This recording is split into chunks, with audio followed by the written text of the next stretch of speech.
Welcome to Indianapolis, the capital city of Indiana, home of the Indiana University Natatorium on the campus of IUPUI. The pool filled with gators and tigers, bears and bulldogs, the top collegiate women swimmers and divers competing for individual championship honors and hopes that their school can win the national championship. The University of California, Berkeley, the two-time defending champ, looking for a third straight title. It'll be a real challenge. We get started looking at the California Golden Bears, the defending champion. One of the top programs here, and lanes 2 through 6 will be the focus. In lane 1, it's Florida. Lane 2, Texas A&M has a real chance. Bria Larson going second. Larson is the Olympian. Arizona with Margot Geer and the anchor there, one of 4 Pac-12 schools. Here's USC, the top seed in lane 4. In lane 5, it's California. And that's Rachel Bootsma, the freshman Olympian. She'll be tough. The SEC's Tennessee in lane number 6. Stanford in lane 7. And then Auburn in lane number 8. 4 Pac-12, 4 SEC here. It is incredible what a ping pong relay this has a chance to be. Bootsma in lane 5, keep an eye on her, the Olympian from Cal, the freshman. She will, without a doubt, get the Bears out to an early lead. Take your mark. Lane 1 at the bottom, lane 8 at the top. You count 3 down, that's lane 5. Only 0.8 of a second separates the top 6 teams. That's why this relay is so close. You see Bootsma go way underwater, go a full 15 meters off the wall almost. 23 plus I expect her to be, and she is 23.4, very fast on the first leg. Caitlin Leverage now second leg, the senior for the Bears. Leverage also an Olympian, although this is a little come down for her.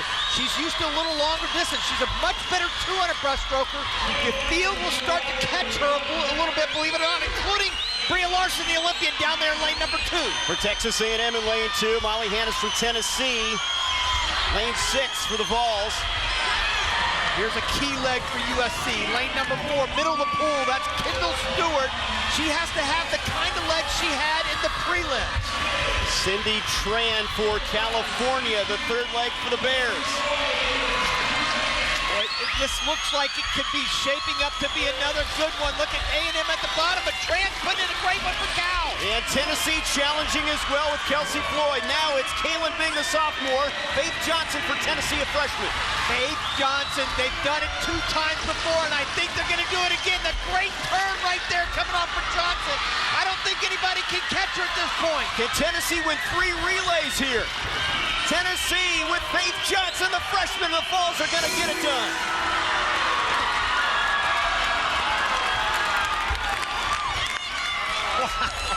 Tennessee, Cal, and Arizona, 1, 2, 3. You know, it's crazy, Trey.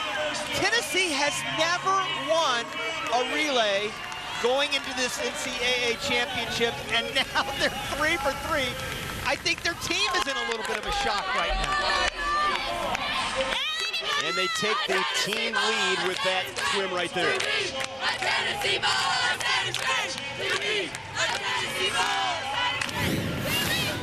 Watch Rachel Bootsma right there in the middle of the pool. She got the Bears off to a great start. 23-4 on that leadoff leg for the Olympian Rachel Bootsma, just a freshman. But then you saw Molly Hannes right there above Caitlin Leverage. Start to catch her just a little bit. Had a real outstanding split there. 26-1, and then the fly. Both of them coming in together. Faith Johnson, just a freshman. She was able to hold off Cal and Kaylin Bing, just a sophomore, for the victory for Tennessee. Listen, that's 3 relays in a row for the Volunteers, the first 3 relays ever in history. What a spectacular relay for Tennessee and the Volunteers. Matt Kredich, the head coach, has done a great job with them so far here in Indianapolis.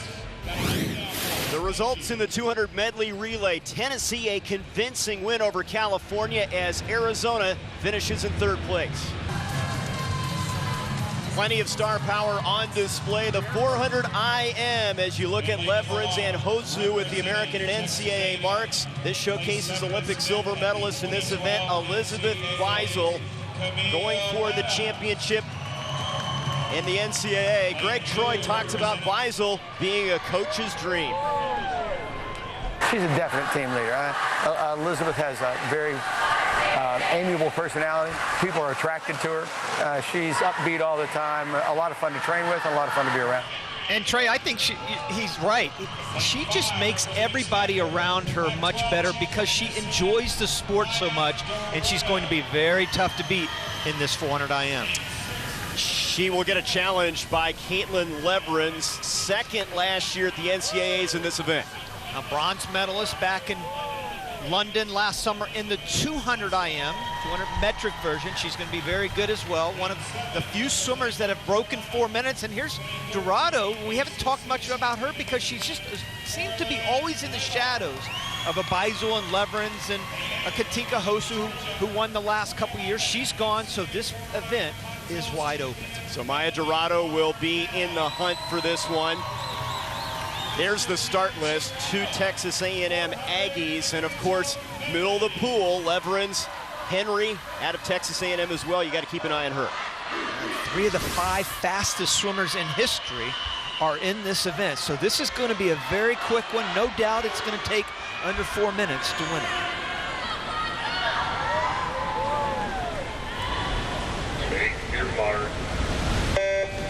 Trey, the top time in the country going into this race is 3:59.5, and that was set by Elizabeth Beisel at the SEC Championships. It's about a second ahead of Dorado and Leverins, who are right there at 4:00. So this just shapes up to be a really good one, especially if you look at the 200 IM, how close that was between a couple of these swimmers. Now, I really think that Leverins has a good butterfly. She's worked on that a lot. She should be out front.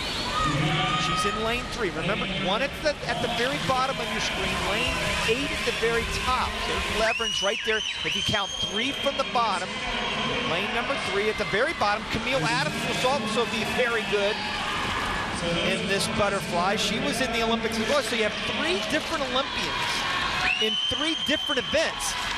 See Dorado in the white cap there in lane 5, Rowdy. She's in the hunt, and above her Beisel in lane 6, but lane 1, Camille Adams, Texas A&M, has the advantage.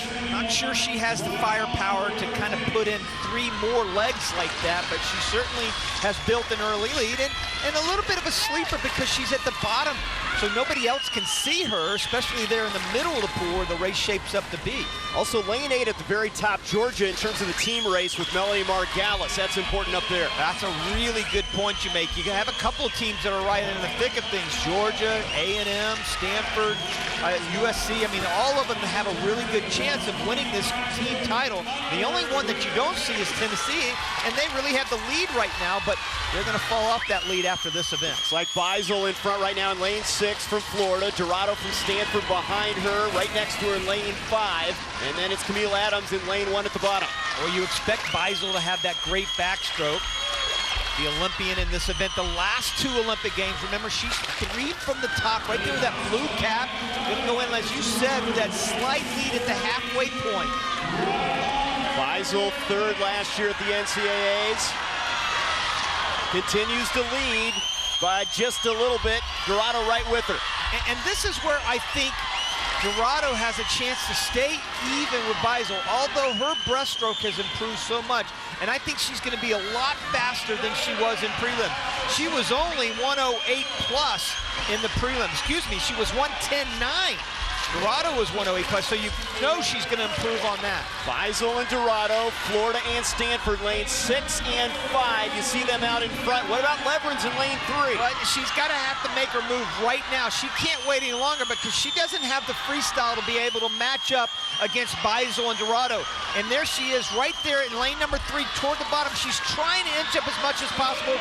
No way she's going to do it. Not at this point. It's between Dorado and the white cap and Beisel right there in the blue. It should come down between these two swimmers with about 100 yards left to go. Great battle between juniors. Beisel from Florida in that blue cap, but Dorado staying right with her. It's been a close race all the way in this one in the 400 IM. Another great breaststroke leg by Elizabeth Beisel, but again, can Dorado come out of the shadows and try to run Beisel down? Now, Beisel's breathing to her right, so she can see Dorado going back, but coming back to the front, she's breathing to her right, so she won't be able to see Dorado, and Dorado is also breathing to her right. Beisel still maintaining that lead, but Dorado staying with her. Beisel is really much the better freestyler, and once again, she starts to put her kick in it, but Dorado's not giving her any. Doesn't even have a half body length lead. Beisel still in front of Dorado. Beisel still leading Dorado 1-2. Florida over Stanford here in the 400 IM. It's a two-swimmer race here. They pulled away from the rest of the field. And it hasn't changed one bit since they turned it to breaststroke. Beisel's going to win it. So Elizabeth Beisel over Dorado. It was not easy, but she wins a 400 IM. Not very fast. 4:004. I thought for sure it would take under 4 minutes to win this race. If you look at last year, 4 swimmers were under 4 minutes. And now nobody was under 4 minutes. And that's just sort of the tale of this meet so far. It's been a bit of a slow meet. There's Adams at the very bottom. Beisel and Dorado right in the middle of the pool. Very good butterflies. But Beisel made her move in the backstroke, Trey. That's her best event. And there's why she is one of the best backstrokers in the world. Real solid, great shoulder rotation, very flexible. Breaststroke, Dorado was right there. You see her right there, white cap? But Beisel just seemed to have the advantage all the way through. It was almost like she had the confidence going into this last leg that she was going to win this race, and she did it. She did just enough to win. And now she's the NCAA champ for the first time in this event. A very competitive 400 IM, Elizabeth Beisel of Florida defeating Maya Dorado. It was a close finish, finishing in third place, Caitlin Leverins from California. Here's Cynthia now with the winning gator, Elizabeth Beisel. Elizabeth, what a relief it must be, but you're going to tell me about it, to win this race. Definitely a big relief. I think there's so much pressure put on me just, because I'm an Olympian in the 400 IM and that stuff, and I've never won it here, so it's definitely nice to finally win at NC2A. So. You and Maya actually had a race. Yeah. Were you racing her, or were you sticking to a game plan? I think I took it out way too fast just because I was excited, but I was definitely racing her. I knew that she was one of the ones to beat. I mean, the field was stacked, so I'm just glad I came out on top. Another big win added to the already impressive swimming resume of Florida's Elizabeth Beisel. As we look at the lane assignments, Rachel Bootsma from California believes she can win this thing, the Olympian.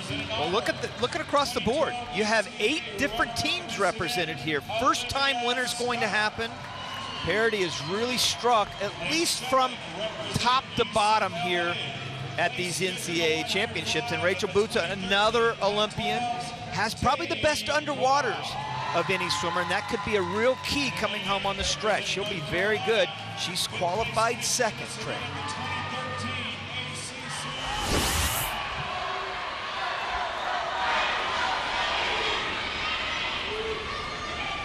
Breakouts are a key here. That first stroke coming off all of these walls are so important for all these flyers. They've got to have great underwaters, but that first initial stroke has got to carry that momentum into the wall. They don't have a lot of strokes to swim here in this butterfly. The winner here will be crowned NCAA champ for the first time. That's right, and anybody could win this race. If you think about how close it was based on the prelims, 0.7 of a second off these 8 swimmers. So right now, it's very, very close. Zalewski in lane 4 from Florida. She was 6th at her conference championships. Look at her in the hunt here. Yeah, and look at Worrell in lane number 3. 3 from the bottom from Louisville. Not exactly a swimming power, but she goes in with maybe a slight lead. Louisville's never won a women's event at the NCAAs. Lane 3, Kelsey Worrell. In lane 4, it's Zalewski. It's Worrell and Zalewski. It's going to be Olivia Scott from Auburn in lane 6. Beating out from California. Where did that come from? Olivia Scott? I didn't even pick her to be in the top 3 or 4. And look at what she did. Look at that. Amazing. You know, 16-1. I'm looking at the board just to make sure that's right. But yes, only 16/100ths of a second separated the top 4 swimmers. I think she's in shock. Unbelievable. Watch the underwater. They're so critical in a race like this. You have to consistently keep that head down, consistently travel forward off that breakout, and look across the board. Scott was in lane number 6. That's 4 from the top. Very tough to tell here, but you see how she keeps her head down right there. 1, 2, head down, and she just gets in there for the win. That orange cap, unbelievable at the end. What a spectacular win for Olivia Scott, the junior from Auburn. The 100 fly results, Olivia Scott second last year, first this year, beating out Rachel Bootsma and Elise Zalewski of Florida. Olivia, nobody knew who won this race until they looked up at the board to see what it said. Did you know? No, I had no idea. I looked at my time and I had to take a second look because I wasn't sure. So it was really exciting and such a surprise. What do you think made the difference? I mean, I don't know, just getting in that hard finish, getting a good last stroke, so. Well, we know it takes a big push at the end, and you had it. Yes, thank you. Congratulations. Thank you.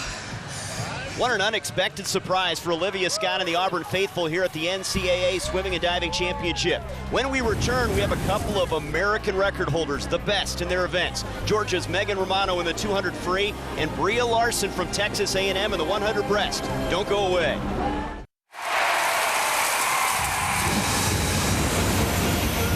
Welcome back to Indianapolis for the NCAA Women's Swimming and Diving Championships. Right now, Tennessee up just 1.5 points over Georgia, with Arizona sitting in 3rd place. Earlier, the 500 free Battle of Olympians. Allison Schmidt, 3-time winner, going for her 4th title.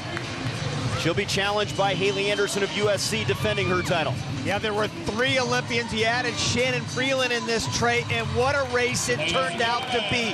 Haley Anderson up there in lane number 6 right there, just holding off. Amber McDermott, the sophomore from Georgia. What a great race down the stretch, but it was Anderson, the senior from USC and the Olympian, just winning that 500 freestyle. 20/100ths of a second over McDermott. Anderson the winner. Georgia with McDermott and Vreeland, a good race for them, 2nd and 3rd, and Schmidt in 6th place. Let's take a look at the Georgia Bulldogs' plan for success. Speaking with Coach Jack Bowerly, Georgia head coach, the 200 freestyle is the key to their 2nd day of success at the championship, putting 3 swimmers in the A final, 3 more in the B final, and they have the potential for 75 points. When you're talking about 6 swimmers in the top 16, that's how you win championships. There's 3 Georgia girls. Boy, they're going to gain a lot of points in this one event. If they do win, and I think they have a great chance, if they do win, Trey, they'll look back at this event and say, this is the reason why we won this championship. There you see the Georgia footprint lanes 4, 5, and 6. Schmidt, Vreeland, and Romano.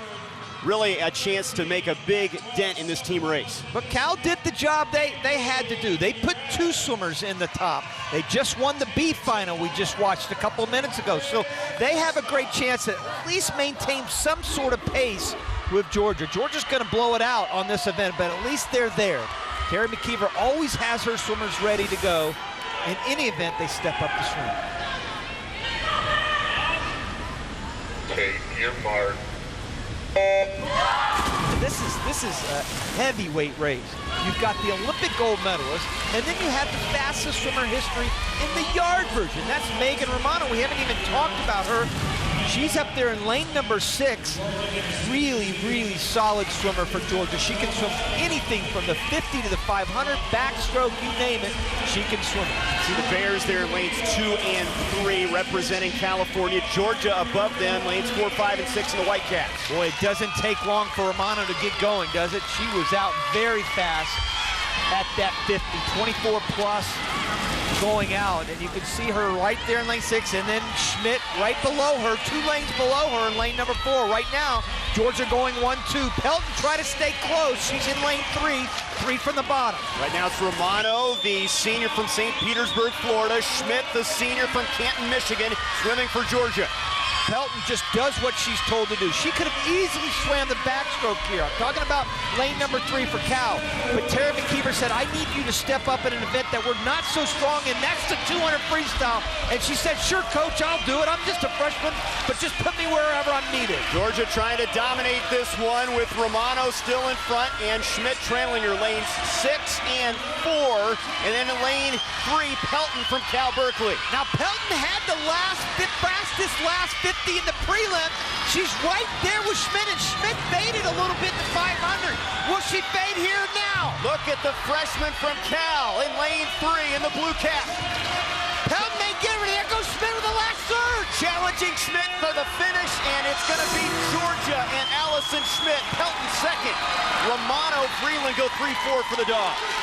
Boy, it was that last 5 yards that Schmidt said, no way, I'm going out a winner in this event. There's not any chance possible that you're going to beat me here the last 5 yards. I thought Pelton had her with about 10 yards left to go. She really had a great last turn, but Schmidt, that's the heart of a champion.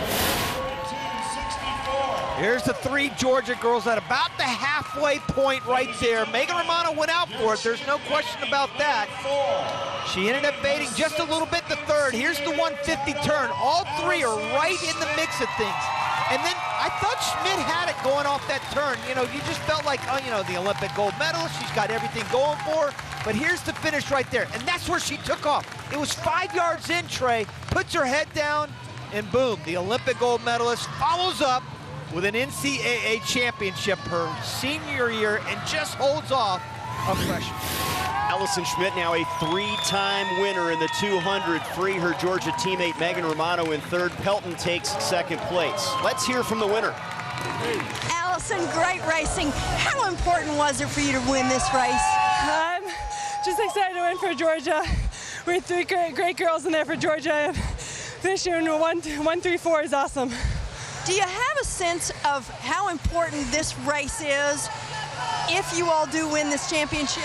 Definitely. I mean, having 6 girls, 3 on the top, 3 on the bottom is awesome. And here in Georgia Bulldogs in the background, it just means that we have so much support from our community. Congratulations. Thank you. The parents looking on, Ralph and Gail Schmidt celebrating their daughter's victory, and you might recognize Bob Bowman on the left, Michael Phelps' coach. Here's Bria Larson from Texas A&M, defending champ in the 100 breast. Let's flash back last month. Texas A&M University, she set the American record at the SEC in this event.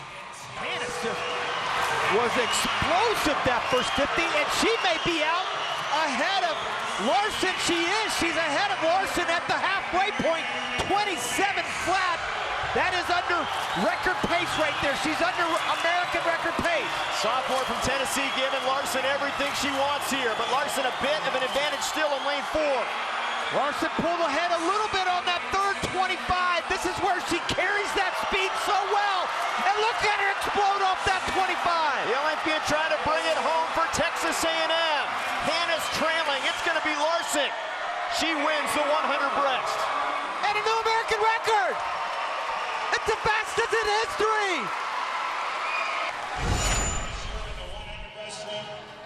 And there's the junior from Mesa, Arizona. Oh, that was exciting to watch, wasn't it? Just looking back at that, it just really reminds you how much talent this young swimmer has. She hasn't been around the national scene a long time, but 5 of the 6 fastest times in history are owned by Bria Larson. And this is always a race represented by many schools. That's the case here. Yeah, a lot of schools across the board. I thought Molly Hannes, who you saw get 2nd to Bria Larson, might give her a battle here, but she ended up in the B final. She just won the B final, but she does not get a chance to face Bria Larson again. Watch Casey Carlson in lane 5. She could be tough. Go, Trey. There's Bria Larson right there. You've got to remember, 5 of the 6 fastest times in history. the top 3 fastest in history, but she still needs to learn how to swim this race a little bit short course. She's almost out of control sometimes when you watch her. She's got great speed with that kick. She's got one of the best kicks in the world today, but she just needs to keep things under control just a touch more. Just use that great kick she has to just stretch it out just a little bit, not too much. But just keep it in control just a little bit. She had a good start there in lane number 5 by Casey Carlson. No Cal, Tennessee, or Georgia, the top 3 teams in terms of points in this race. Different schools showcased here. Casey Carlson had a great leg for USC on their medley relay. Their 400 medley relay got DQ'd, but still she had a great leg and really carried that Trojan team into the finals of the 200 medley relay. And right now, just like Molly Hannes we saw at the SEC, she's got a little bit of a lead on Larson. Ahead of American record pace, Casey Carlson, the junior from USC in lane 5. And it's Larson now in front in lane 4. Boy, did she take off that third 25. She went right by Carlson. 57-43. Bria Larson. Oh, just missed it. NCAA championship record and a win for Bria Larson. Carlson in second, Miley of Colorado in third. Well, now she has the 6 out of the 7 fastest times in history. She just makes it all look so easy, Trey. Wow. Well, she is going to be so dangerous in the years to come. She travels forward coming out of the turn. You see, she kind of folds into the wall, and then as she comes off, she'll swim forward out of that pullout to have that great first breakout. There she is on the left-hand side. And then Bria Larson, you know, she just knew where those walls were. She knew where she was in that race. Had a lot of confidence coming in, and then wins it easily. Casey Carlson had a good swim, though. No American record for Bria Larson, but a good swim in the 100 breast, beating out Casey Carlson of USC. Columbia's Katie Miley third. Here's Cynthia with Bria. Bria, you own the American record, and Rowdy says that you can get a lot better in this race, but you are awesome already. What are your thoughts on that? Thanks. You know, there's always more to work on. Sometimes my elbows get caught back, sometimes my pullouts aren't the best, but there's always room for everyone to get better. Well, what is the key to a short course championship like this? Honestly, walls are my strength for short course, so just fast turns, good long pullouts, and usually it works out. Congratulations once again. Thank you so much. Georgia with a comfortable lead over Tennessee as we look at her updated standings. California in third, Arizona in fourth place. We'll be back with more from the NCAA Women's Swimming and Diving Championship, presented by Northwestern Mutual.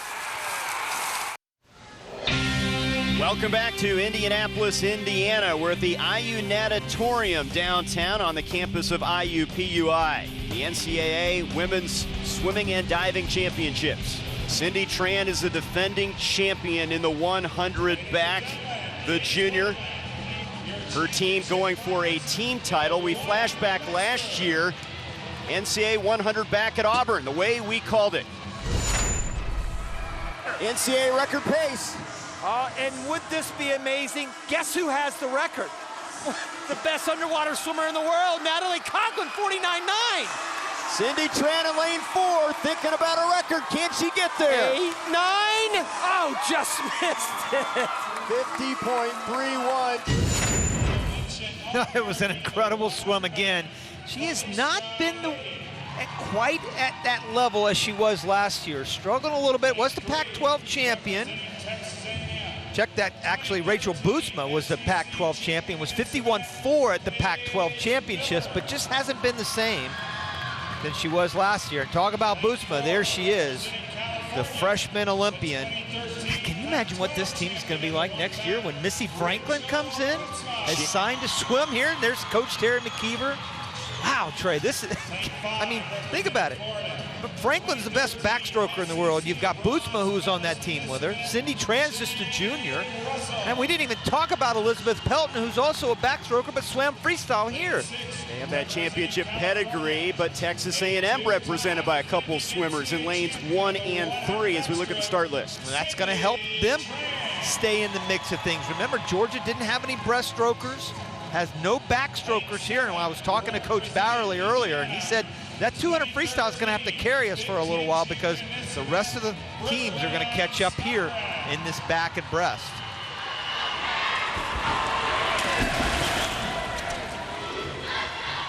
Again, Cindy Tran up there in lane number 6, two-time defending champion, 51.8 in the prelims.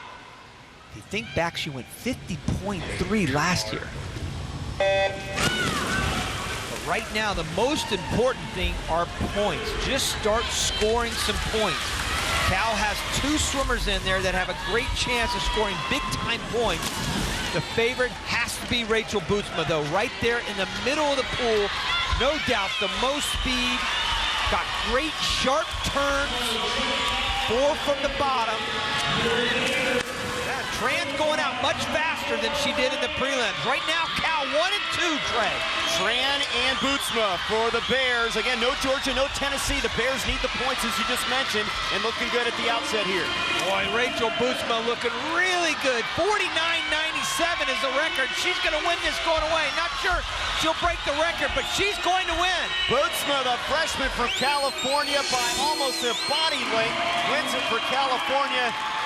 Sinead Russell from Florida in the 2nd place, and Snodgrass from Indiana sneaks up there for 3rd.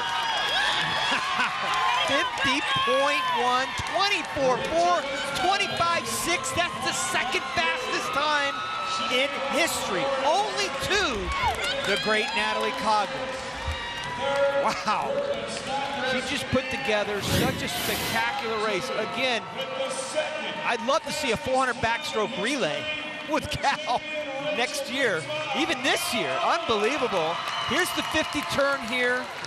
You have to have that perfect line coming off the wall, and Bootsma did that coming off, swimming great off the turns. There you coming into the last 25. You have to come off that wall with so much energy, and she just maintained that momentum. You've got to resist that temptation of spinning your wheels here. She keeps it nice and long. Always light on the surface. That was just an amazing swim by Rachel Bootsma. Rachel Bootsma, the winner in the 100 back. California takes 1st and 5th in this event. Sinead Russell of Florida in 2nd place. The freshman Bootsma now joins us. You win by a body length. Great finish there. Thank you. Yeah, I've been really working on my finish this season. I had some bad finishes last summer, and it kind of cost me a couple races there, but I've been working on it, and I was happy with that race. Rachel, what's it been like to come into this atmosphere like Cal has with winning 2 championships and to have so many great backstrokers on this team? It's been amazing. I was a little nervous coming in just because of all the competition, and I didn't know how it was going to go down, but it's been fantastic to have such amazing training partners every single day, and it's definitely pushed us all to be a lot better, and I couldn't have asked for anything more. Well, that was a wonderful victory. Congratulations. Thank you so much. Coverage of the NCAA Swimming and Diving Championships continues with the Men's Championships, Wednesday, April 10th at 8 p.m. on ESPNU. For more information on the NCAA Swimming and Diving Championships, log on to ncaa.com, the official online home for all 89 NCAA championships. We update the team standings here in Indianapolis at the NCAA Women's Swimming and Diving Championships. Georgia, thanks to that 100 back, getting 34 points now, is a 3-point lead over California. 3-meter diving through 4 rounds. The leader is Casey Matthews, the senior from Purdue. It is a 6-round competition. And Matthews from Gettsville, New York, in front of Haley Casper of Arizona State. Tennessee with 2 divers, McGroarty in 3rd place, and Tori Lamp is in 8th place now for the Volunteers. 5th round. And Purdue's Michelle Cavazal, a redshirt freshman, to dive first. Michelle Cavazal in 4th place going into the second to last round dive. A back 2.5 somersault.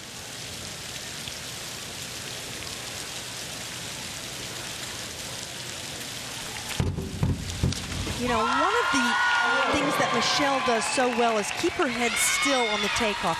She keeps her chin still, doesn't look up too soon, and by virtue of keeping her head still like that, looking basically at the other end of the springboard, she seems to have a good sense of where she is in the air easier than if she moved her head. 6 8s and a 67.20 total. 5th round dive for Jody McGroarty, 5th-year senior. She was 3rd on the 1 meter. And she's in 3rd place right now with her back 2.5 somersault. Tuck position 2.8. They cancel out the too high and the too low judges' scores. And you multiply the middle 3 times the degree of difficulty. This dive slides past vertical just slightly on the entry. Doesn't quite get all the way straightened out with a straight body. There's a little bit of arch right there going in the water.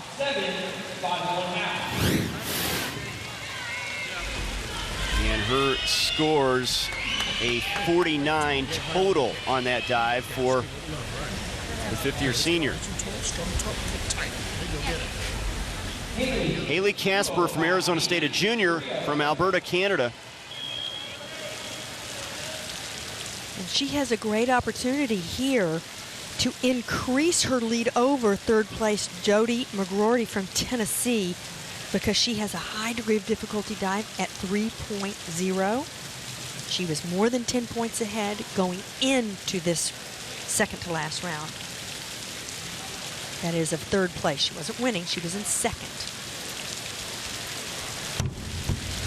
Nice. What a good back 2.5 somersault pike. That will definitely validate her being in the top 2 going into the last round. What a nice back 2.5 with straight legs, beautiful lines, toe point. That will increase her lead over 3rd place. The judges like it. Look at the 8.5s and 9 as well. 76.50 for Casper. Casey Matthews, her final dive of the 5th round, the senior from Purdue. All-American in the 09-10 season. Here she is, a chance to get a title here. She's had a number of shoulder surgeries and has come back beautifully. This is the key to her contest right here, this forward 3.5 somersault. She needs 7s to stay in 1st place. And I think she's going to receive right at 7, 6.5, 7 maybe. The dive on the entry was what we would call a little bit heavy, a little splashy. She goes up in the air beautifully, but just might not receive above a 7 because of that entry. Her form just a little bit off there, so it's going to be a close contest going into the final round. She does not get above that 7 number, 53.20 in her final dive, the 5th round. Back with the final round, the 6th round coming up from Indianapolis. The 6th and final round here, 3-meter final. Trey Bender, Cynthia Potter, as you look at Michelle Cavazal, the redshirt freshman from Purdue, with her final dive.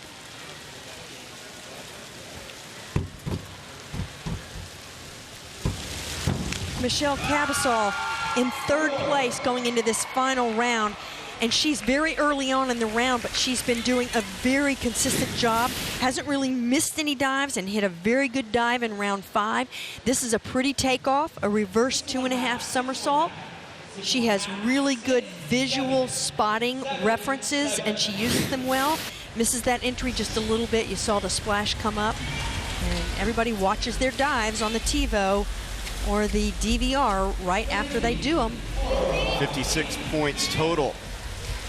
Here's Tori Lamp, one of 2 Tennessee divers here. Her final dive in the 6th round, important for the team race with 2 volunteers. Here's the junior, 2-time SEC Diver of the Year. Tori Lamp and her teammate, Jody McGroarty,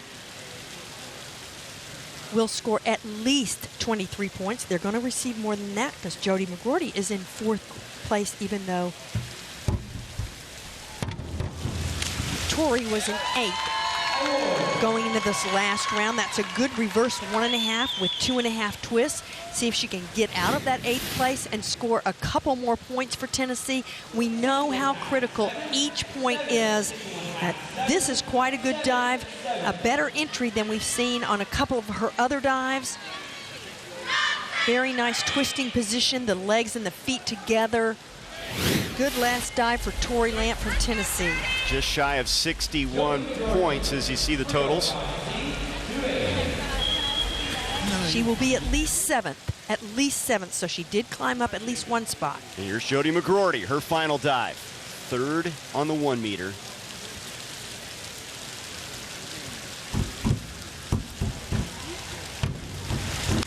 Oh, what a beautiful takeoff. She slightly misses the entry, just slightly, but she should get rewarded for the high jump, riding the springboard so beautifully. She's a senior at Tennessee, and look at that beautiful hurdle, the fabulous tuck. Just a little bit of flaw on the entry going into the water, but that should keep her definitely in the top 4. Pride of Sheffield, England, with a 63 total on her final dive in the 6th round. Haley Casper from Arizona State, the junior.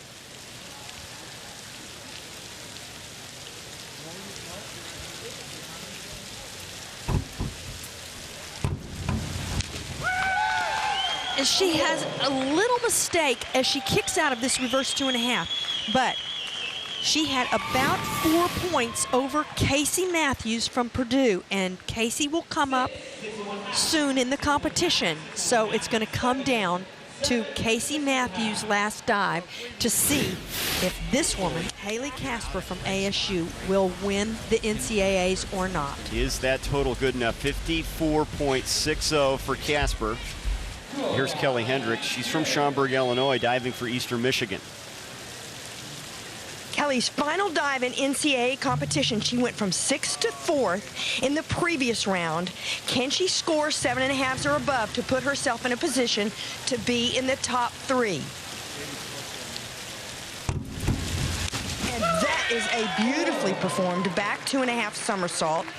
The technique on this is so good. Her arms go over her head before she leaves the springboard, and that is what makes this dive so good in terms of preparation to go in the water. And yes, she does. She will be in the top 3. She won't be first.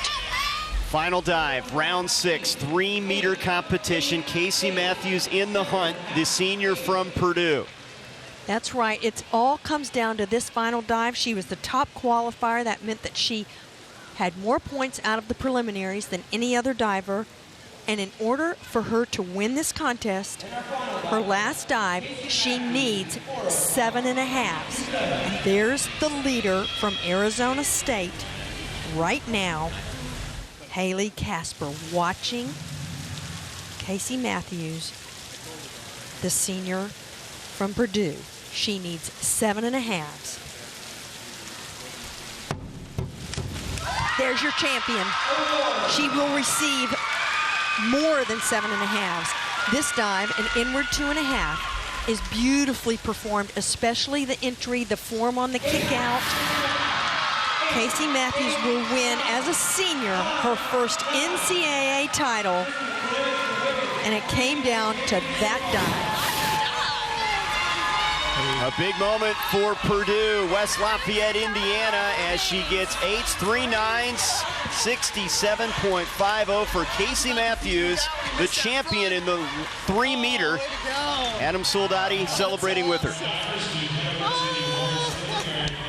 So the results in the 3-meter diving, Casey Matthews beating out Haley Casper with her 6th round dive. Kelly Hendricks of Eastern Michigan in 3rd place. Here's Rowdy with the winner from Purdue. Casey, as Cynthia just said, it all came down to that last dive. Tell me a little bit about it and what was going through your mind. Well, I wasn't paying attention throughout the whole competition, so I wasn't looking at scores. I was just thinking to execute my cues, think about what I do in practice, and do it in the meet. You know, you've had a lot of setbacks in your career, especially from the injury standpoint. Tell me a little bit about the perseverance that you've had to go through.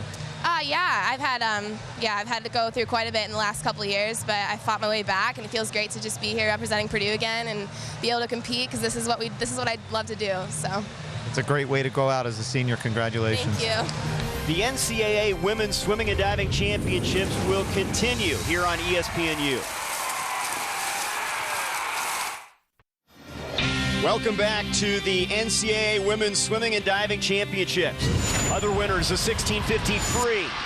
Haley Anderson's going to win 2 events here. It's close, but Anderson is going to hold off Henry, a double winner, as she takes the 1650 free. Wow.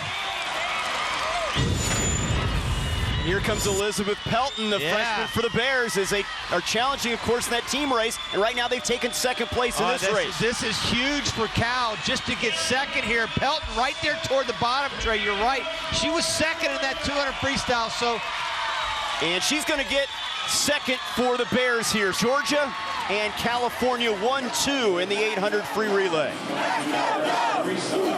Let's update our standings here at the NCAA Championships. Georgia with the lead over California. Tennessee sitting in 3rd place, and Arizona is 4th. We take you into the 200 backstroke. California a chance to pick up some more points. Pelton is in this race. She has the American record. And in lane number 1, Elizabeth Beisel, the defending champion. She hopes to win this one against a challenger in Pelton. You see the start list there. Lanes 1 and 4, the focal point. Also, Sinead Russell from Florida is in lane 3.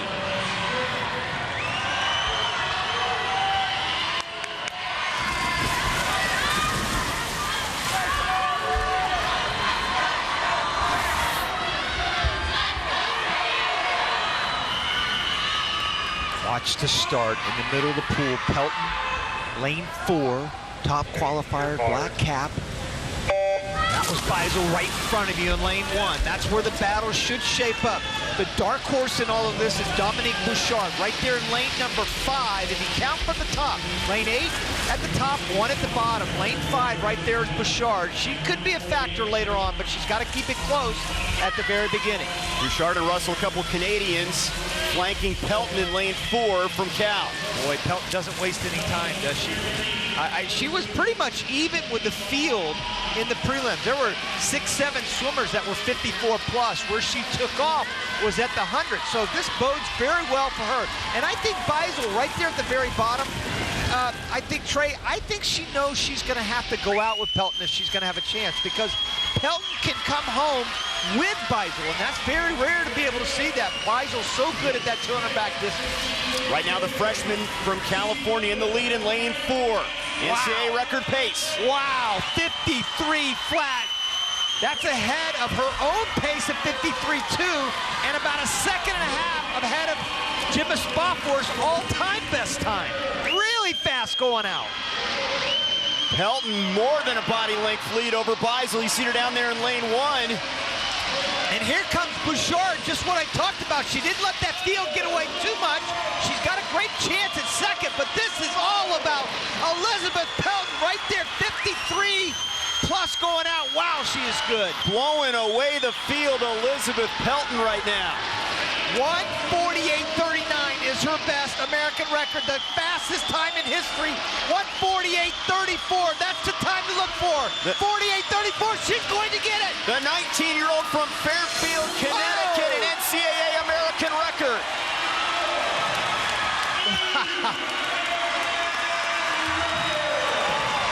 Wow. Wow, wow, wow. 1:47. Can you believe that? I mean, that is fast. She was almost 2.5 seconds faster than the second place finisher. And Bouchard went 150 flat, which is a spectacular time.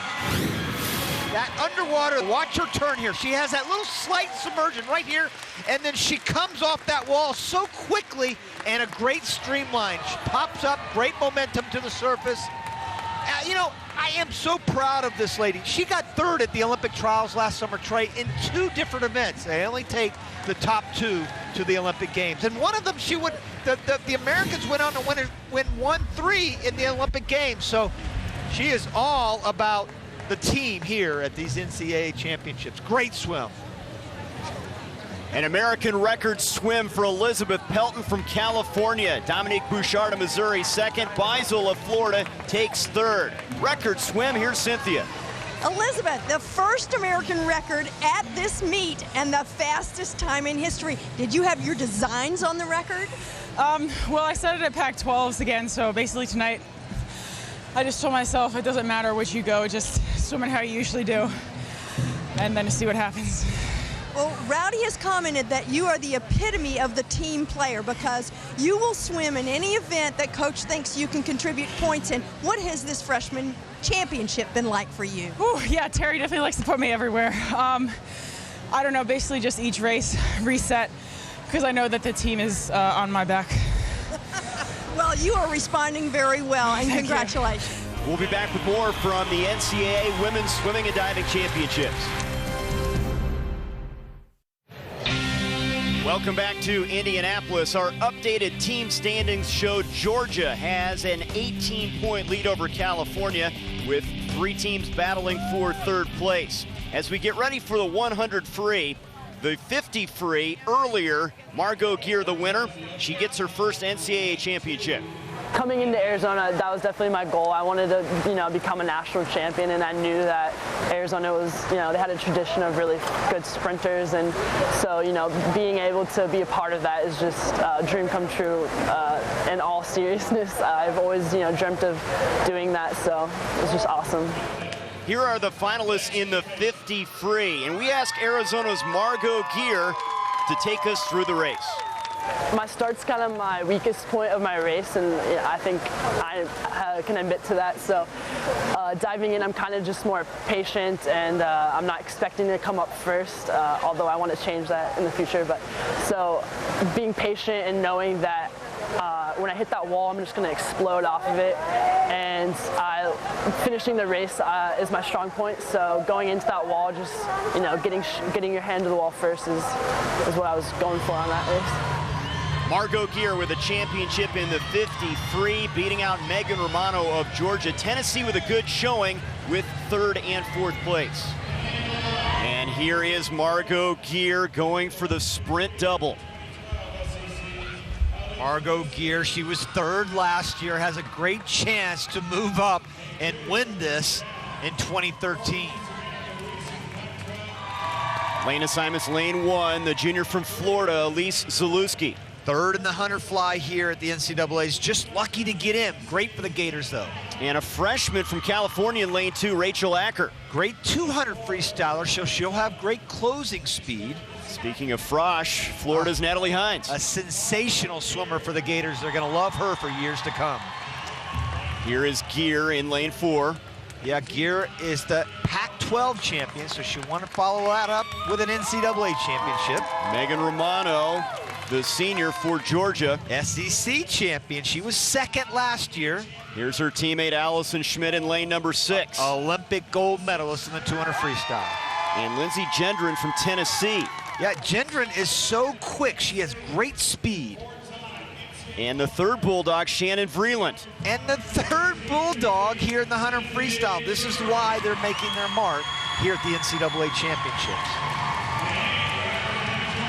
Romano, 3rd last year, Trey.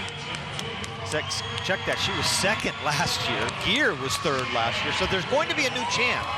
Vanderpool Wallace, the winner of the last 2 years from Auburn, is gone. I think the race is going to come in the middle of the pool. Margot Geer, lane 4, the top qualifier, and Romano in lane 5. Geer in the middle of the pool in lane number 4. right there. She has a great start. Watch this start of hers. She gets off the block so well. Great reaction there by Hines in lane number 3, the freshman from Florida. She's also quick off the block. Sort of a dark horse here, Natalie Heinz. She had a really good split on the relay in the prelims on the 400 relay. She was 46.8 in the prelim, so she could be a factor here, especially if she's close at the end. Gear inching out in front in lane 4 right now. Hines, and above her Romano in lane 5. Boy, Gear just has so many different gears. This is the key turn here. Get up underneath that huge wave the swimmers are bringing in. Gear got up swimming right away. That was the key for her. It's still Margot Gear from Arizona in lane 4. Hines and Romano flanking her. It's gonna be Gear. In the 100, she gets the double.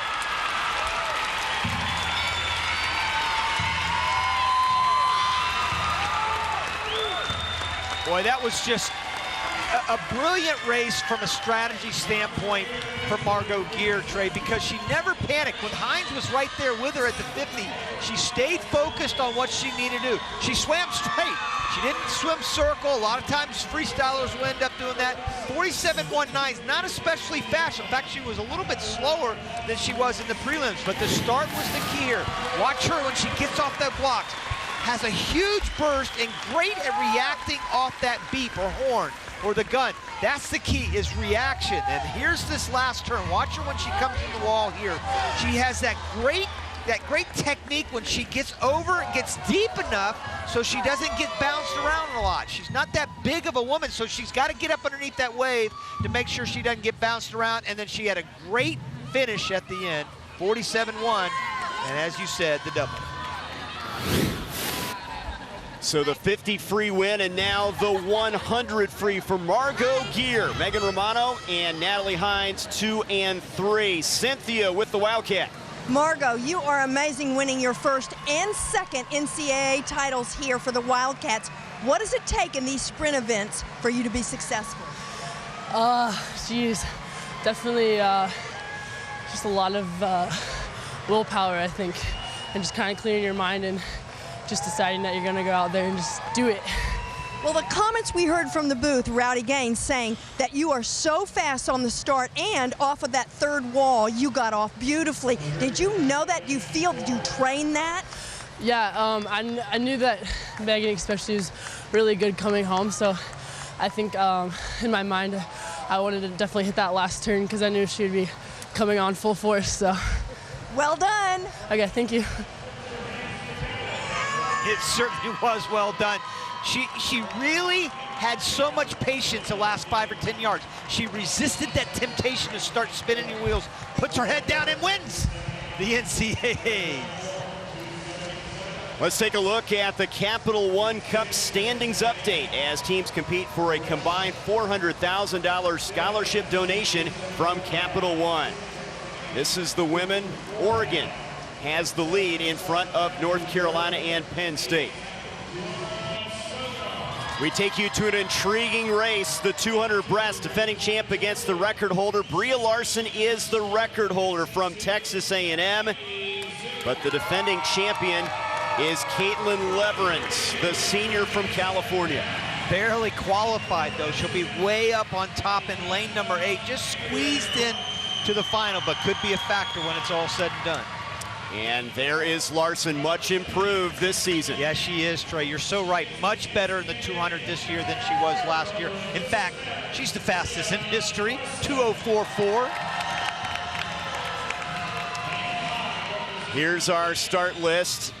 You see Georgia Annie Zhu representing the Bulldogs in lane number 2. Haley Spencer, a senior from Minnesota. Also important, you've got 2 Aggies in there besides Larson. Ashley McGregor in there. That's big points for an A&M. Huge battle right now going on for 3rd place. It looks like Georgia's going to win. Cal's safe for 2nd, but they've got 5 or 6 teams battling for 3rd, and this is Bria Larson that will give the Aggies a great chance of getting that 3rd place finish. I'm telling you, she's having an amazing year so far. She broke that American record, by the way, back in November in a meet that was a qualifying meet for the NCAAs. You see that team in the background. Everybody's nervous right now. Steve Boltman, the coach, way there to the right. You saw him, very cool cucumber. He never, anything tends to bother him.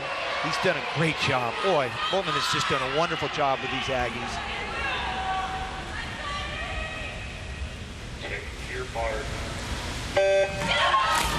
This is not a slam dunk, though. I don't think, I mean, you look at it on paper, and it should be, based on what she's done this year. But if she slips up at all, there's 4 or 5 swimmers in here that could give her a race. You saw that at SECs earlier this year when Anjou gave her a great race there at the end, and this could happen here. Mentioned Haley Spencer, lane 6, Minnesota. She was the 2011 champ in this event. For example, you look at the very bottom of your screen. That's Laura Sogar. Her best time's 2:05 flat. That's only about a half a second off of what Larson has been. So if anybody puts together a great race, they're going to give Larson all she can handle here. But again, Bria Larson is the person to beat right there in the middle of the pool. She's very, very calm and collected. That first 100 really looking good right now. So just a very smart swimmer, very brilliant from a tactician standpoint. Sogar, the senior from Texas, down in lane 1, right with her. Larson in lane number 4. This is crazy. Look, you've got lane 1, lane 4, and then way up there in lane 8, right? So it's good luck to our cameraman. How are you going to pick this up? There's Leverins on the top right there. In the middle, there's Larson. 75 yards left to go. NCAA record pace right now. That's right, and Sogar's right there. And the problem is that I'm not sure Larson can see her. Certainly Leverins can't see Sogar way down there. Lanes 1, 4, and 8. Sogar in 1, Larson in 4, Leverins in 8. It's Larson and Sogar right now battling. Now you see Larson, she breathed to her right so she can see Sogar just a little bit, but this is going to be very interesting here coming home. If Sogar breathes to her left, she's going to be able to see Larson. Again, NCAA record pace. Sogar's looking really good. Sogar in front of Larson. The Texas Longhorn leading in lane 1 right now. I think Sogar's going to get her. This would be a huge upset. Longhorns against the Aggies. Who's going to win? And it's Sogar from Texas winning the 200 breast. Larson ends up in 3rd. Spencer from Minnesota takes 2nd.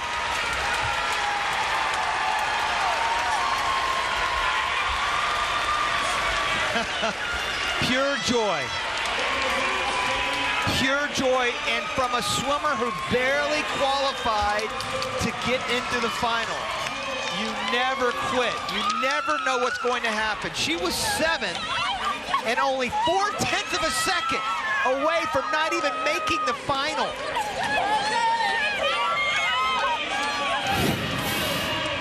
This is Bria Larson early in the race, and she never loses her body line, at least the first 150. She's got great tempo there. She carries that speed with that dynamic kick, but look at the bottom, that last turn. Laura Sogar stayed nice and tight on that turn, let the knees do the work, so to speak, and then just constantly moving that line forward, never going up and down.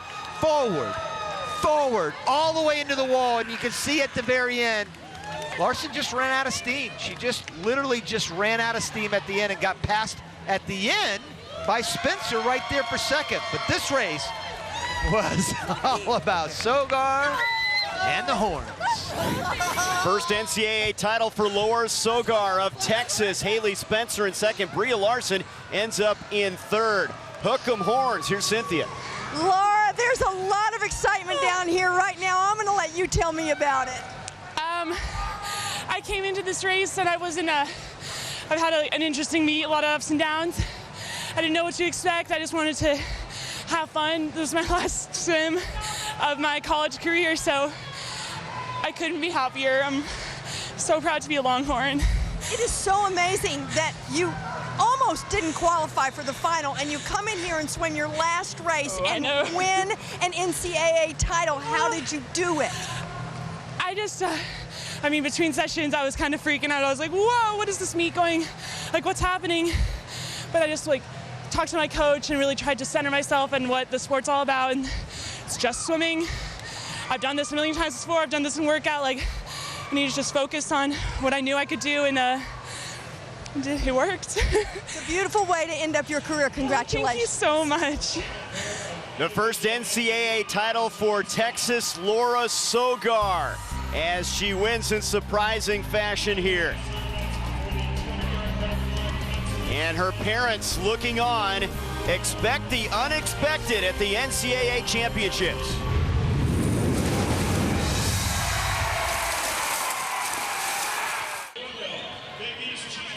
The 200 fly now on tap. And this is Cal and Georgia, but the record held by Elaine Breeden of Stanford. American and NCAA marks. California with Rachel Bootsma, the freshman, in lane number 1. Way down at the bottom of the screen. We've seen that so far here the last couple events. Lane 1 won the 200 breaststroke in Laura Sogar. I would be surprised to see it happen here. Here's Lauren Harrington, the sophomore from Georgia, the team leader right now. Georgia up real big. In fact, they probably wouldn't even have to swim this race and they'd still win the championship, but I know she'd like to get one here for the Bulldogs. Here's our start list. Jasmine Toski of USC is in lane 4. She's a freshman.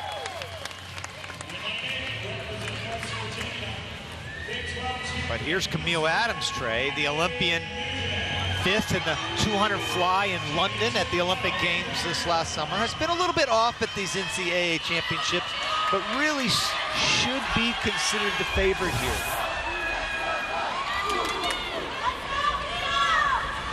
She has the fastest time in the country this year by almost a second. She did that at the SEC championships. She went 152, and I think 152 will definitely win it here.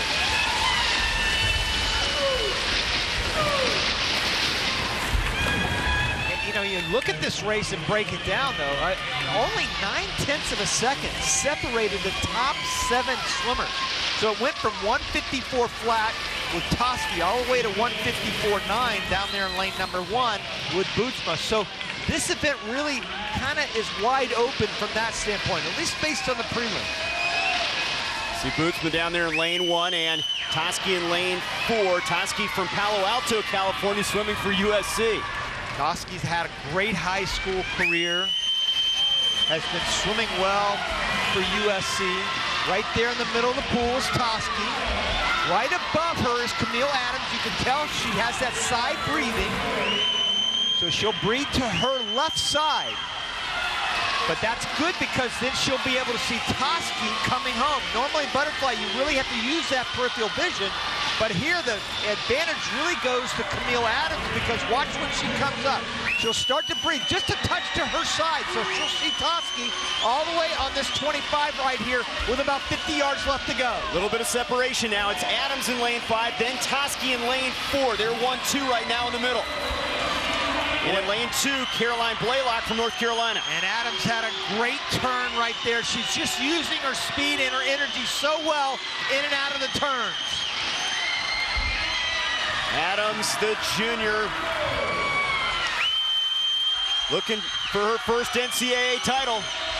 Well, she's going to get it in a big way. She really pulled away. And Adams, a convincing win in the 200 fly as she pulls away from Toski to win it here.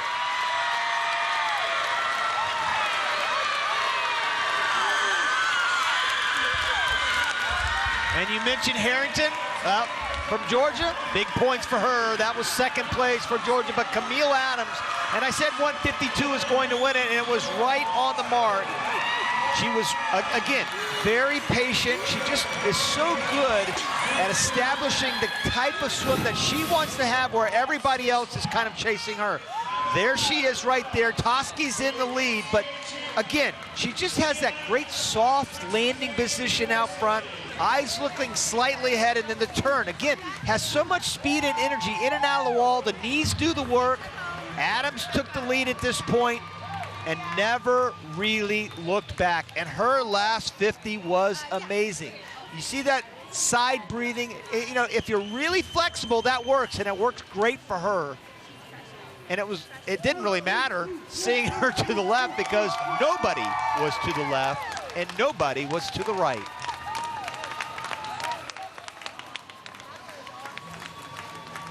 Celebrating with those Aggies, Camille Adams wins the 200 fly. First NCAA title for Camille Adams of Texas A&M. Lauren Harrington in second place, and North Carolina's Caroline Blaylock third. Camille, strong finish in that one. Congrats. Thank you so much. What happened in that last 50? Did you know where you were in the race, at least going into that last 50? Yeah, I mean, Steve's really done an awesome job with me working on the last 100, and I think I've worked on it even more this year, so I'm really happy with how the last 50 went for sure. Camille, have you taken a look at the scoreboard and seen how close it is now, right now? You have quite a battle, A&M does, with the rest of the teams there for third. Yeah, yes, sir. I definitely saw that. We moved in third after Bria swam, so I think it really helped with my excitement level. I just got a little bit more nervous, a little bit more focused, and I think it helped out. That was a great swim, and please don't call me sir. Great job. Thank you so much. Thanks, and gig 'em. Coverage of the NCAA Swimming and Diving Championships continues with the Men's Championships Wednesday, April 10th at 8 p.m. on ESPNU. For more information on the NCAA Swimming and Diving Championships, log on to NCAA.com, the official online home for all 89 NCAA championships. Our updated standings look like this. A comfortable lead for Georgia with 423 points, but there's an interesting race looming for third place. California's second, but A&M, Florida, Tennessee, Arizona, all in the hunt for third.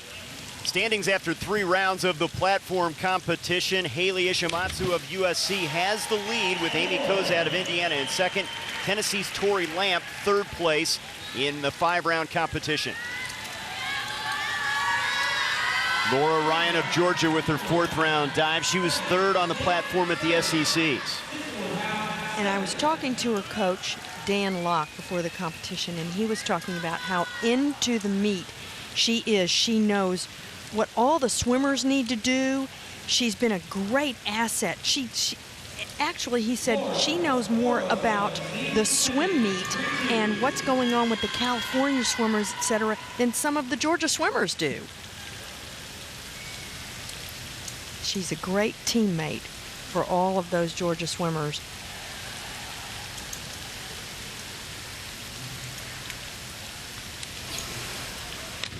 And that was a very good inward 3.5. She missed somewhat in the previous round, but this will make up some points. And he talked about how she needs to look at the water on the entry in order to line up vertically there. And that was the way to look at it and not duck your head going in the water.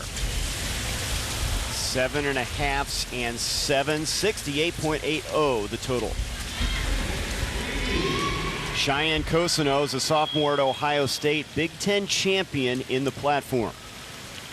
And she has a very difficult list, especially in these last 2 rounds. High degree of difficulty dives, and the longtime coach at Ohio State, Vince Panzano, is very animated when she does a good dive, and he's very animated when it doesn't go well. And that went well. He can get excited about that because that back 2.5 with 1.5 twist was very well performed. There's a lot of somersaulting, 2.5 somersaults, and a lot of twisting. And sometimes it's hard to make that dive look pretty, but I think she does a real good job of that. Nice to see her going vertically, a little more splash than she wants. 65.60 for the Buckeye. Staying in the Big Ten, Amy Kozad from Indiana, 3rd trip to the NCAAs. And she is a senior. This will be her last NCAA competition, as well as the last competition for her coach, Jeff Huber. He is retiring after 24 years coaching at IU. Only retiring from coaching, not retiring from possibly teaching and writing at Indiana. He's a PhD in psychology. Amy Kozad, an inward 3.5 somersault in 2nd place.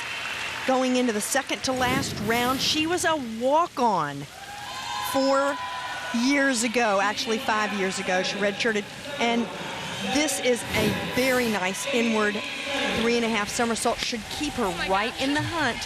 She will definitely stay in the top 3. See an 8 in there, 7, 7.5, 67.2. Fourth round for Haley Ishimatsu. Really diving well. What about a record here for her? Well, if she does this dive well, this one, she was on the 2008 Olympic team, and she is a seasoned competitor as a junior at Southern Cal. If she does this dive well, I think she could be in the hunt for Brittany Viola's record from 2008. This is a back 3.5 somersault.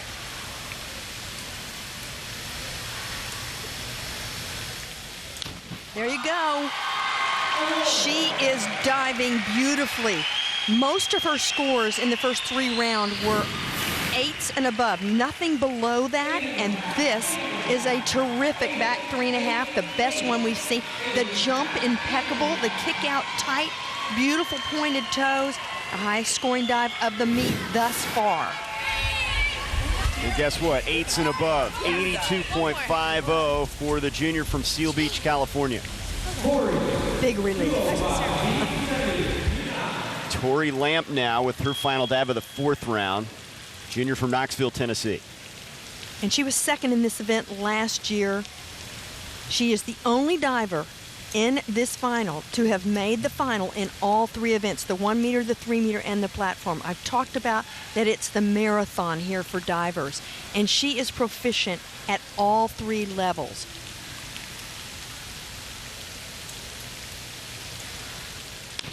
And that's a back 2.5 somersault pike.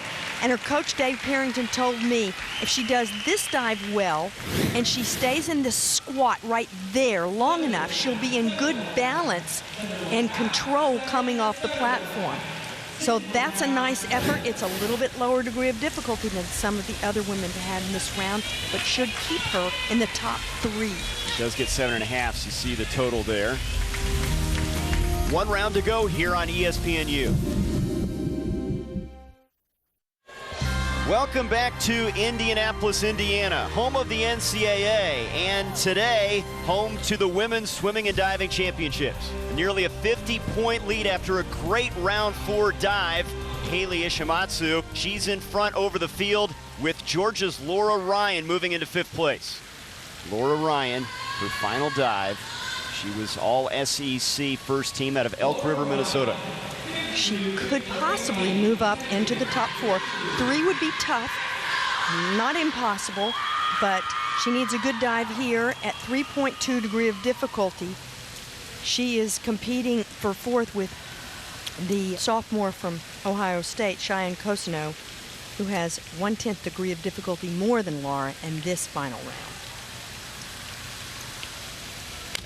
That's a very nice back 2.5 with 1.5 twist. Laura Ryan did 4 terrific dives. And there's her coach, Dan Locke. 4 terrific dives, missed 1 dive, but ends up with a nice back 2.5 with 1.5 twist. And she's going to have to wait and see if she will be in the top 4. She was in 5th place. 64 points total for Ryan. Ohio State's Cheyenne Cosino battling Laura Ryan for 4th place here in the platform. And I think this is the most difficult dive that a woman does from the platform, even though it might not be the highest degree of difficulty dive in the competition at 3.3. It is so difficult, a reverse 3.5, and her coach, Vince Panzano, went crazy in the prelims when she did it well.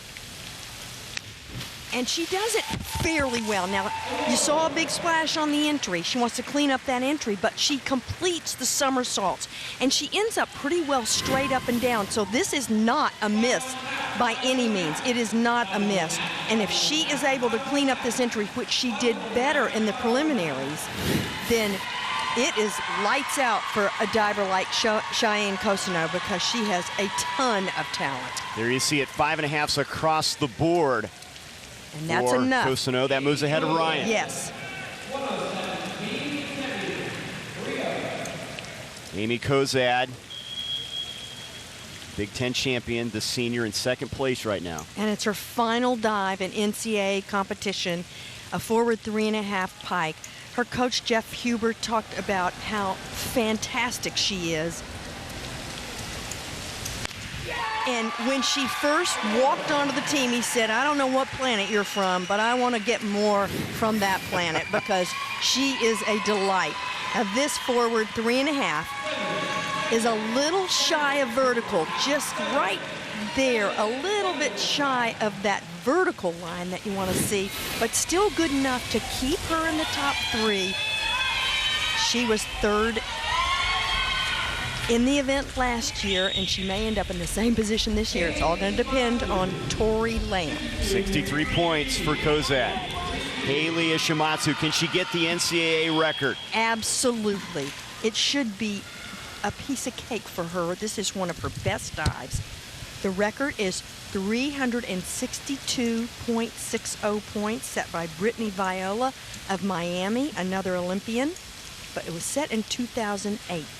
And all she needs, oh, that was fabulous. That is a record-setting dive right there. A first NCAA title for Haley Ishimatsu. And this is, once again, the highest scoring dive of the meet thus far. Didn't need anywhere near the points that she's going to receive on this dive. Picture perfect, and the scores show it. 9's an NCAA record. Cynthia mentioned first NCAA title, and she'll remember this moment. And her coach, Hong Ping Lee, is such a gentle, not a big man, but I call him a gentle giant because he is a great coach. Tori Lamp now, the junior from Tennessee, her final dive here in the 5th round. She needs mostly 8s to be second ahead of Amy Kozad. She cannot win the competition. There's her parents, Danny, her mother Diane, and boyfriend Lucas. And it's going to be close. It's going to be close to, I think, 7.5s and 8s. She needs more 8s than 7.5s to go ahead of Amy Kozad. This is a beautiful last round dive, and there was a lot of drama coming in here. She was the top qualifier. She won't win, but she could get second.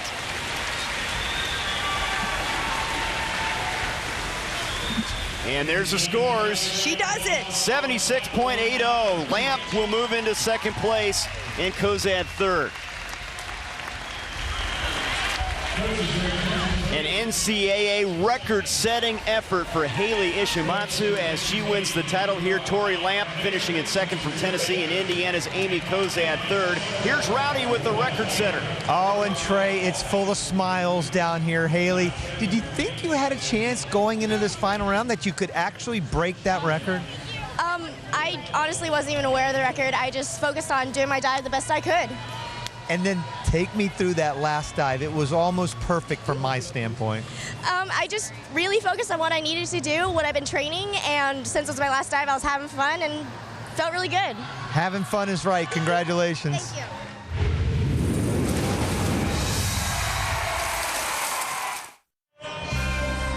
Welcome back to Indianapolis in the IU Natatorium, our final event, the 400 freestyle relay. Stanford, the American mark, the NCAA record held by California.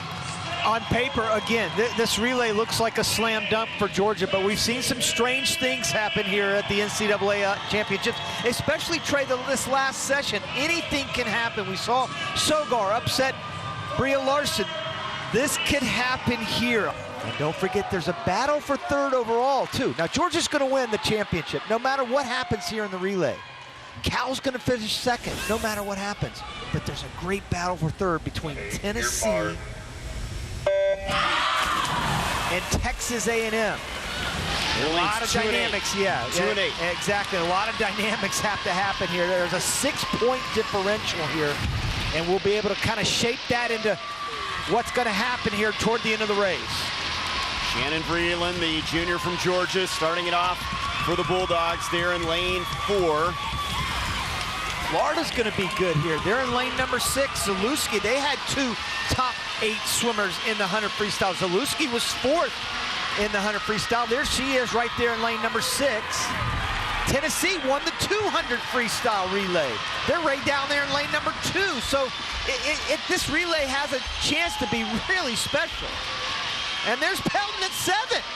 See her up there at the top, lane 7, and Pelton gives way to Kaylin Bing, the sophomore for the Bears in lane 7. Boy, has she been the MVP for the California Bears this meet. No doubt about it. She has been the one to go to for them. She has literally carried them on her shoulders here in Indianapolis. Sinead Russell, the freshman from Florida, right below her there in lane 6. And also in lane 3, it's Arizona with Margot Gear. Yeah, Margot Gear, you know, she's a double champ in the 50 and the 100 freestyle. This is why I said the lead could change hands any time during this race. This is why Georgia almost has to be perfect here to be able to win this race. Now, Gear's going to give a lead. Arizona's going to fall back. There's no doubt about that because Gear is so special. And putting her second, Eric Hansen did a great job in putting her second. Give him a little clean water. Has that fresh water out there and give these other swimmers some confidence. Caitlin Fleeterbach, the junior now for the Wildcats, extending their lead here a little bit. And there are 3 teams that are battling for 4th. Only 3 points separates 4th, 5th, and 6th. So Arizona is one of those 3 teams that are battling for 4th place. So a lot of dynamics going on in this relay. Allison Schmidt in the white cap for Georgia. They're in lane 4. They're in 2nd place right now. Yeah, there's Schmidt. Good point, Trey. What she's done is she's moved up against that lane line as close as possible without running into it, and she's actually making the catch right now. Catching up to Arizona and Fleeterbach is Allison Schmidt of Georgia. They're right on them right now as Megan Romano, the senior, in the anchor leg. Megan Romano did not win an individual title here. She won the 800 freestyle relay for Georgia, but she hasn't won a title here individually. She would love to go out a winner here and anchor this relay to victory for the Bulldogs. They're going to win both. They're going to win both this relay and the national championship. Monica Drake, the senior for Arizona, trying to catch up. It's almost a body length lead now for Georgia and Romano. Romano had a great start there, and look at this, a body length lead. She was way out there from the beginning. Georgia, team champs and champs here on the 400 free relay. NCAA record.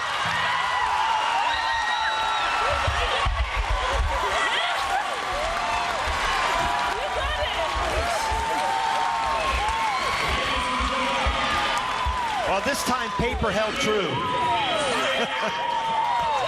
The results of the 400 freestyle relay, an NCAA record set by the champs Georgia. Arizona in 2nd place with the American record. California finishes 3rd. When we come back, we'll talk to the victorious Dogs, NCAA champs. Welcome back to the IU Natatorium. What a great meet it has been here at the championships. The Georgia Bulldogs break through. They're NCAA champs, unseating California after the Bears had won it the last 2 years. Here's Cynthia with the champion Bulldogs. Coach, so much to celebrate.